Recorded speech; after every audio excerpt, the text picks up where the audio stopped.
love you to take 1 second. Think back to the first time you ever wore a Halloween costume, or maybe your child did.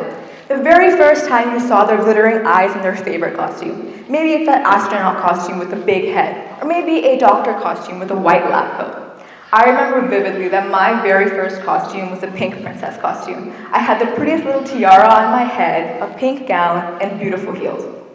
That moment for me wasn't just special because it was the first time my mom ever let me wear heels, but it was also the first time I was something bigger than myself.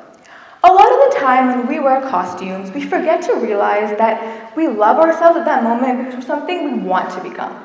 In a doctor costume, maybe we're that person who saves someone's life, or as a firefighter, we can save a cat from the tree. We become someone bigger than ourselves. And without ever knowing it, the very first step of leadership is learned as a child: adaptability. The ability to grow and evolve in an ever-changing world is the key of leadership. Now, it's obvious that as children, we have no idea what that means. But as we grow older, we can see that those skills take us a long way.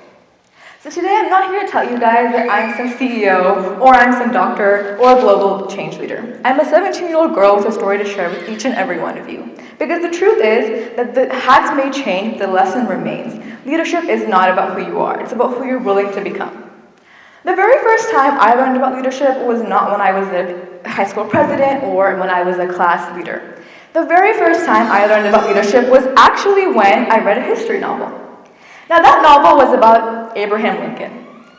As an amazing president, I was interested to see how he did it. And so I read a book. It was a Who Was It book, the one with the big heads in the front of the page. I read it and I thought, how does he become a good leader? I started reading and I saw that he was Honest Abe, the one who was silent and calm. How does a man so silent become a world leader? The one who took the America from civil war into complete unity. So I kept reading, and it said that when he was a child, Lincoln would often go into his father's store, and he would sit there and listen to every single one of the customers coming in. He would just sit there and give them their ear. He would talk about politics with them, but more than talk, he would just listen. He would hear their opinions on farming and local politics, and even as he grew older, his stepmother even stated that he had a habit of repeating what he heard back to the person. If they said, "Hi, my name is so-and-so," he would repeat it back to them and say, "This is the thing I do just to be able to know what you said." And I never realized how important that actually was until I tried it out myself. It was my high school, my freshman year, and I was the HSC, or my Hindu Student Council president. And I remember it was a big event, our first ever Holi event. For those of you who don't know, Holi is a festival of colors. It's one of my favorites, but it also is a favorite for a lot of people.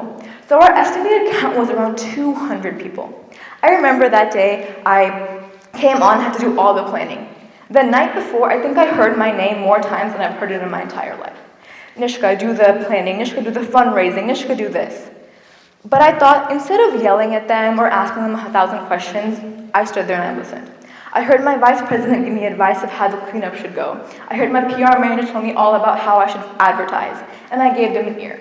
Just by hearing them one step at a time, I was able to run an event with the help of my team of 200 plus people that gave us the national award for our youth chapter.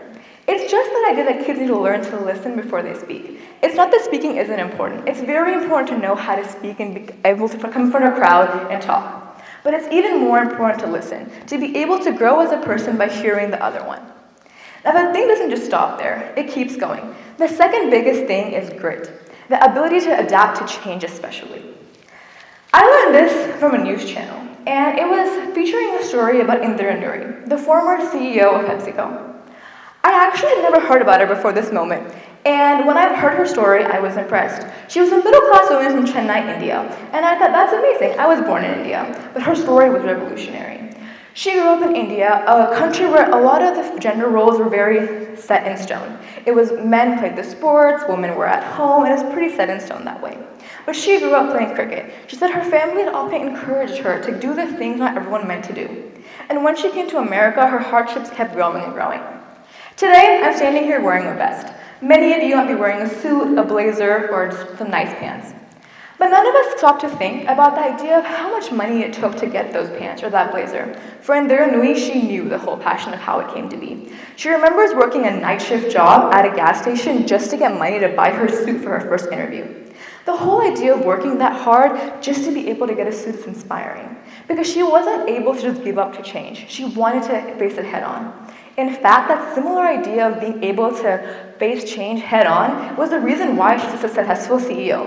In fact, a lot of her policy was on the basis of change. She was able to expand the PepsiCo empire into India and Latin America with changing policies that were very steadfast, such as the whole idea of introducing less sugary drinks to India, a country that was growing in their healthcare system. That whole idea of filling a niche no one else dared to fill was why she became so revolutionary as a leader in the history times. Now, I'm no CEO, of course, but I remember the first time I learned about change.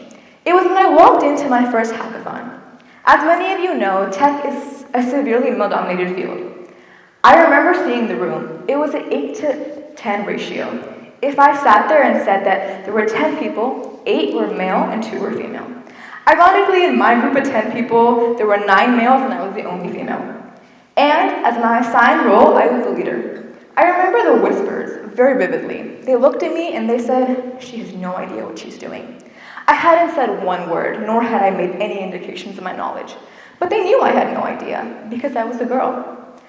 That idea of just walking into a place and seeing that change from people thinking you're smart to just thinking you're dumb just because of your gender was shocking to me. But I knew I couldn't stop there. I knew that if I stopped talking or if I just let loose, they would be right, and I couldn't prove them right in that. So I stood up on that stage when we were recording our presentation for our hackathon, and I said, "Hey everyone, my name is so-and-so, and I'd like to start our topic today."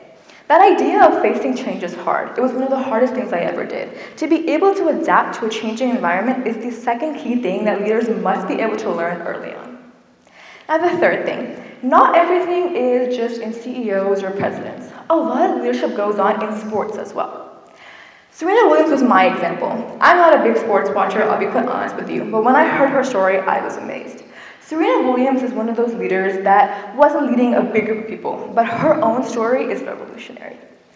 I remember reading about her and saw that she had won at the age of 17 her first Grand Slam at the US Open in 1999. And I thought, wow, at only 17 years old, so at my age, she had done something revolutionary because of her race and her gender.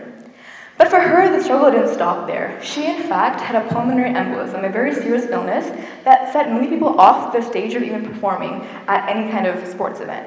But for her, it didn't stop her there. She won 7 Grand Slams after, even winning one when she was pregnant. That idea of grit is one of the most important things in leaders, because mistakes are bound to happen, things are gonna go wrong.